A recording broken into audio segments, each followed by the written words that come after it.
And new tonight, a social media influencer from the tri-state area facing some serious charges. The man known as Jay Mazzini built a massive social media following known for handing out thousands of dollars to people in need. And he is now accused of stealing from people. News 12's Arnold Davik has the details on those charges. Arnold?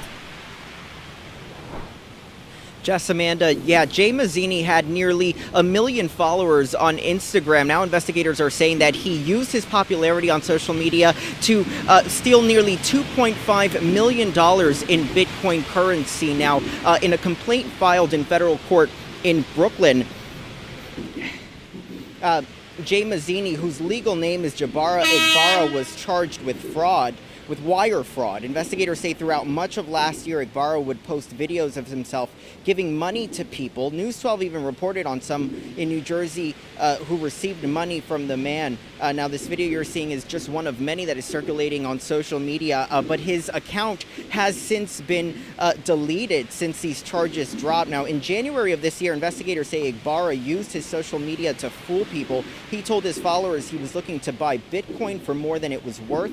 In court documents, investigators have at least 3 people who fell for the scam. They say the influencer sent them proof of a wire transfer in exchange for their Bitcoin, but the money was never actually transferred and they were never paid. Investigators even saying Igbara, in one instance, claimed to have $33 million, but the balance in the account at the time was just $162. Now, Igbara is 25 years old. He's from Edgewater, New Jersey, and these charges that he is facing are serious. If he's convicted, he could face up to 20 years in prison. What's good, y'all? What's the Numbers TV? It's your boy Po Ro.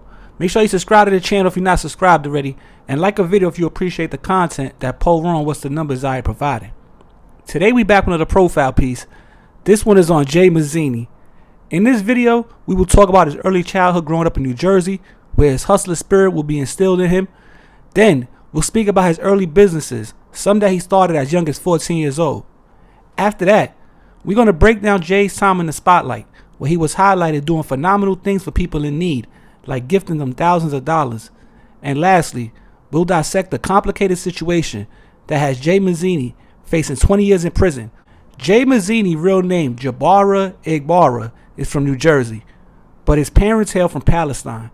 Growing up in Jersey with his immigrant parents was a learning experience, as his parents were just getting used to life in a new country. For some, the situation would have limited them, but not Jay. From an early age, he showed a willingness to work as he held a job since a young teenager. He also showed an ability to save his money to use toward other business ideas he would think of throughout his life.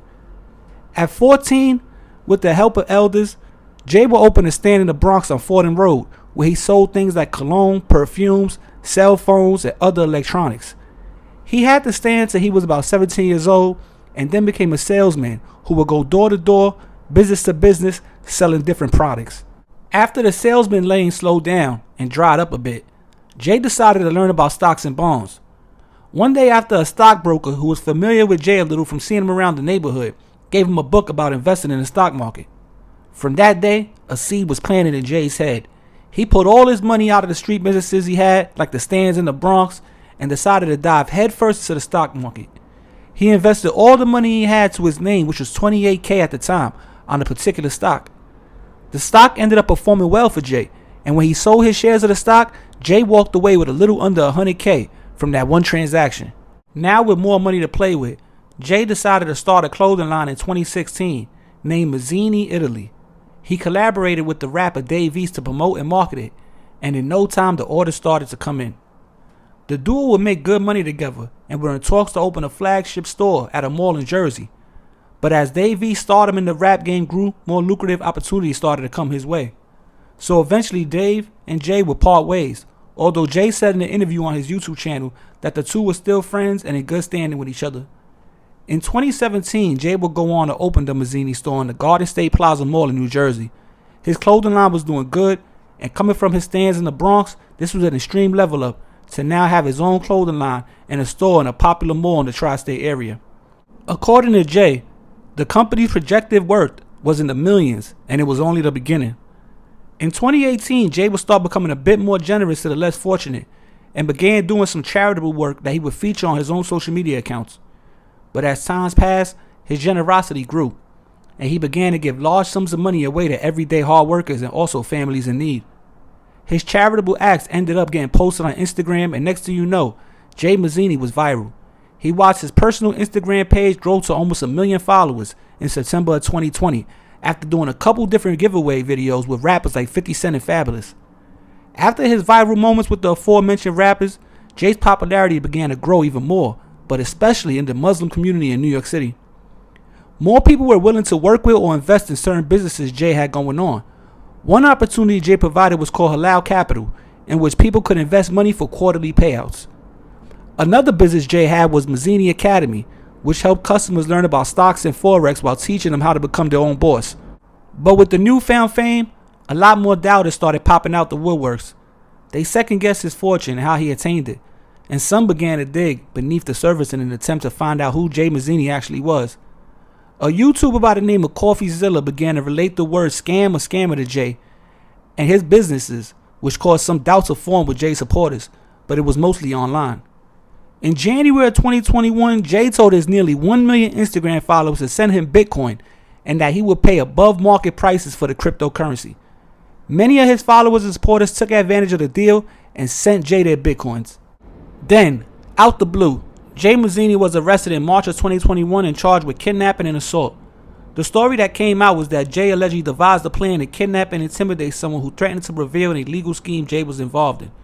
The victim was left with a concussion after being driven around Jersey and beaten for 2 hours by Jay and his accomplices. About a week later, things would go from bad to worse when federal prosecutors would charge Jay Mazzini with wire fraud and money laundering in an alleged Bitcoin scheme. According to the feds, the Bitcoin deal Jay offered his supporters wasn't actually a deal, but instead a scam Jay used to pay back some of his initial Halal Capital investors. The feds caught on to the scheme after some of his investors started to doubt Jay after he sent doctored images of wire transfer confirmations to them, claiming falsely that he had sent payments, which they never got.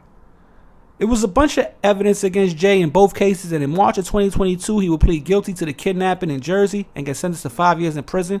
Then in November of the same year, Jay Mazzini would plead guilty in Brooklyn federal court to charges of wire fraud, conspiracy to commit wire fraud, and money laundering in connection with the Bitcoin scheme. And in April of 2024, he was sentenced to 84 months, which is 7 years in the federal prison system on the charges he was facing. But yo, it's What's the Numbers TV. It was a quick profile piece on Jay Mazzini, real name Jabara Igbara, you know what I'm saying, out of New Jersey. Now, he had a big following in the Muslim community, you know what I'm saying, in New York City, New Jersey, around that area, and he had a lot of investors out of that community. Now, I don't know if it was from them seeing him go viral and seeing somebody that, you know, resembles what they're into as far as their belief wise and everything that caused them to donate a lot more. But if you go check the paperwork, it's upwards to 8 to 20 million around there, some type of investment money that he has. So the dude definitely had a lot of money on top of whatever legal businesses he did end up having. I don't know how legal the business was or how profitable they was, but if you go look at the restitution, he's ordered to pay almost like 10 million, and he definitely was touching a lot of money through his scams or illegally, however it happened. But he owes a lot of bread. He copped out. Then he already copped out to 5 in the kidnapping case. His wife got locked up. Now the dude that they kidnapped, his wife got locked up in the kidnapping situation. The dude they kidnapped ended up getting locked up after the fact for accepting a bribe or something to recant his statement. All this happened before he was able to finalize his federal case. And when he finalized his federal case, he ended up copping out again. He received his time, and now he's currently in federal prison serving his sentence.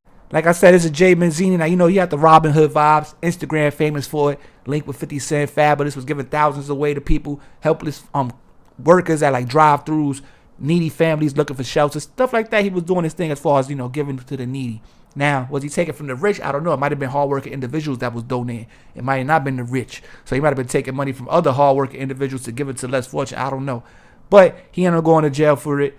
You know what I'm saying? But he was rolled up, foreigned up. So it's not like he was just using that money. Also say he used a lot of the money for gambling. And he owed a lot of gambling debts. He paid a lot of money back.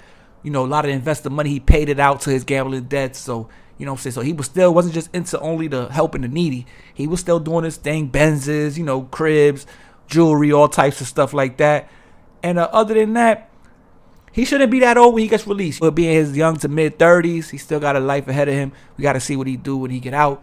Will he be able to use his fame for something positive? Will he be able to use it? Will he go back to his old ways? Or will he just, fall back and, try to live a modest life? We got to wait to see. But like I said, it's What's the Numbers TV. Follow the Instagram. Follow my partner, Batty Bills, on Instagram. Follow What's the Numbers TV on Instagram. And like I said, man, it's What's the Numbers TV. It's your boy, Po Ro. We back before you know it, man. We out of here. Peace.